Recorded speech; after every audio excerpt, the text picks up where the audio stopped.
Buongiorno a tutti, mercoledì uggioso, anzi più che uggioso sembra novembre, infatti è giusto perché hanno aperto, hanno dato le aperture ai ristoranti all'esterno e quindi da quando l'hanno detto Piove sempre. piove. E mi viene spontaneo, come per esempio Marco, che tu potresti fare anche tu, c'era, boh, questi Cosa due, potrei fare? no, questi due amici come potremmo essere io e te, dice, ma perché non andiamo in Austria un giorno, no? Sì, ma è stato un po' così, allora vanno in Austria, vanno in questa casettina, sai così colà, allora uno va dentro e fa, prima io, voglio, allora va su, allora siamo venuti gelati, facciale, ieri che ma pensavi migliore, certo c'è che ti dici. Miglior le femmine, miglior le femmine, prova, va su tu, perché va su, allora, che fa?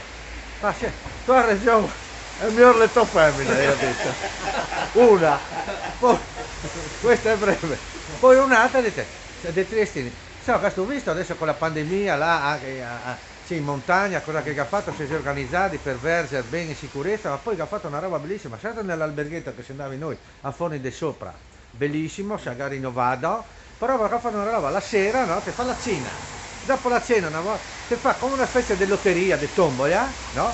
E chi che vince e va a fare l'amore, se siete uomo, se va con una donna, proprio, certo, e te va su, c'è la camera bellissima, e se te vinci, te va a fare l'amore. Una roba, aspetta, ci furlani. Una novità? No, ma una villa, una novità bellissima. Allora, lasciamo andare un weekend, mia moglie, un spettacolo, va a mangiare bene. E dopo c'era sta lotteria bellissima e lui, ma te capito? Ma non ho mai vinto, ma mia moglie 3 volte l'ha capito. Un saluto. Oggi mal di schiena, mal di Freddo. freddo. E però concludiamo con un grande saluto a chi vede di noi, miei colleghi infermieri, che oggi è il 12 maggio, giornata mondiale degli infermieri. Io spero che veniamo fuori da sta roba perché io dico, sai adesso che gli eroi, i nostri angeli, allora intanto bisogna incrementare infermieri, perché se non ci sono infermieri non c'è la sanità. Primo. E secondo, signori, sanità, bisogna incrementare anche a livello economico. Non è una polemica, ma è vero. Bisogna dare per ricevere. Grazie a tutti. Ciao. Ciao.